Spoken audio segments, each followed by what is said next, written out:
তো চলো তোমাদেরকে দেখাই উজ্জ্বল আমাকে অ্যানিভার্সারিতে কি গিফট দিল। যেটা দেওয়ার কথা ছিল সেটা দেয়নি, বলছে ওটা ডিসেম্বরে দেব। তো চলো দেখি ও কি নিয়ে আসছে আমার জন্য।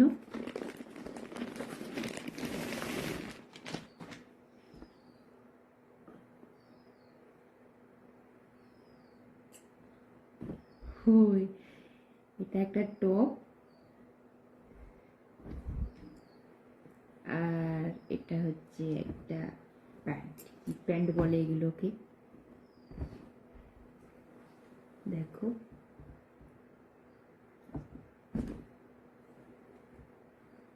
আমি এই প্যান্টগুলোর কথা ওকে বলেছিলাম যে এই প্যান্টগুলো আমার খুব পছন্দ, তো এগুলি এনে দিয়েছে। টপটাও সুন্দর হয়েছে, দেখো।